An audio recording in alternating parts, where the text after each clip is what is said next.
बहुत समय पहले की बात है। अयोध्या के महान राजा विक्रमादित्य अपनी न्यायप्रियता और वीरता के लिए प्रसिद्ध थे।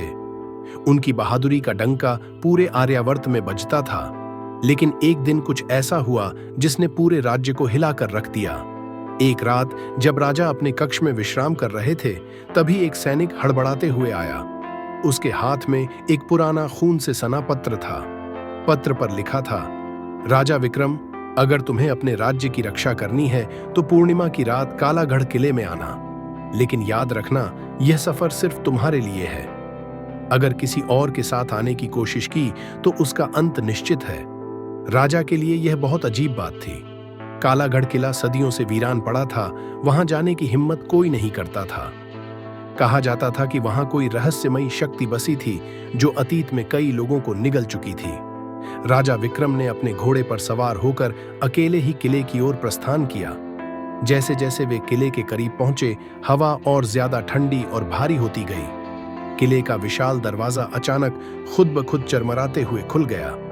अंदर घुसते ही राजा ने देखा कि किले के दीवारों पर प्राचीन चित्र बने हुए थे, लेकिन ये चित्र खुद बदल रहे थे। पहले चित्र में एक महान राजा दिख रहा था, फिर वही राजा देखते ही देखते किसी अज्ञात शक्ति से जलकर राख बन गया। विक्रम के मन में एक अनजानी बेचैनी हुई, लेकिन वे साहस के साथ आगे बढ़े। अचानक एक गहरी हंसी पूरे किले में गूंज उठी। आ गए आखिरकार, राजा विक्रम, वर्षों से तुम्हारा इंतजार था। विक्रम ने अपनी तलवार निकाली और आवाज की दिशा में बढ़े। सामने एक अंधकारमय सिंहासन था जिस पर एक छायामयी आकृति बनी थी। वह कोई और नहीं, राजा विक्रम के ही पूर्वजों में से एक राजा अनिरुद्ध थे। अनिरुद्ध ने बताया कि उन्होंने कालागढ़ पर विजय पाने के लिए एक शापित तंत्र का सहारा लिया था, जिसके कारण वे और उनका पूरा साम्राज्य इसी किले में फंस गया। अब विक्रम के पास सिर्फ दो ही रास्ते थे। पहला, या तो इस श्राप को तोड़कर उन्हें मुक्त करें, दूसरा या फिर खुद भी इस अभिशप्त किले का हिस्सा बन जाए। विक्रम ने अपनी तलवार को कसकर पकड़ा और अपने पूर्वजों की कैद से उन्हें मुक्त करने के लिए तंत्र मंत्र के रहस्यों को समझने लगे। लेकिन तभी किले की दीवारें दरकने लगीं, हवा में चीखें गूंज उठीं और अनिरुद्ध की छाया एक विशालकाय राक्षस में बदल गई। अब राजा विक्रम को न सिर्फ अपने पूर्वजों को बचाना था, बल्कि खुद को भी इस भयावह शक्ति से सुरक्षित रखना था। क्या राजा विक्रम इस श्राप को तोड़ पाएंगे, या फिर कालागढ़ का अंधेरा उन्हें भी हमेशा के लिए निगल जाएगा? किले की दीवारें कंपन कर रही थीं, जैसे किसी अनहोनी की चेतावनी दे रही हों। राजा विक्रम के सामने अब उनका पूर्वज राजा अनिरुद्ध एक भयानक राक्षस के रूप में खड़ा था। उसकी आंखों में जलती हुई लाल रोशनी थी और उसके चारों ओर अंधकार लहरें मार रहा था। विक्रम ने अपनी तलवार संभाली, लेकिन तभी राक्षस की गूंजती हुई आवाज आई, तलवार से नहीं, बुद्धि से विजय मिलेगी विक्रम। राजा विक्रम चौकन्ने हो गए। उन्हें याद आया कि महल के चित्रों में एक रहस्य छुपा था।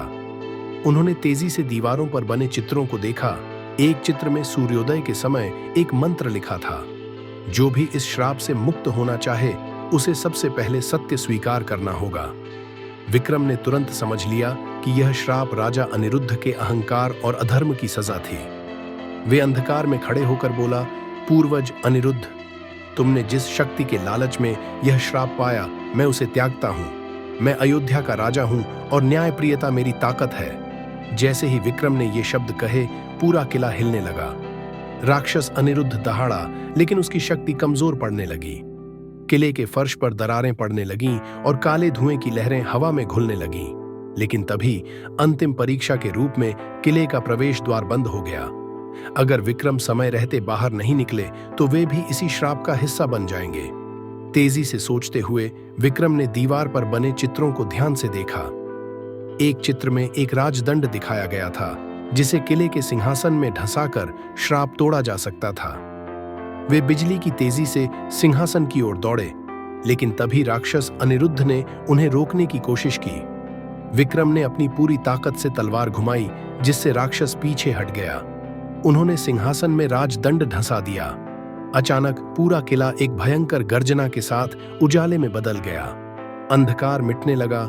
राजा अनिरुद्ध की आत्मा मुक्त होकर एक दिव्य प्रकाश में परिवर्तित हो गई। किले की सारी बुरी शक्तियां नष्ट हो गईं। दरवाजे अपने आप खुल गए और राजा विक्रम सूर्योदय के समय किले से बाहर निकले।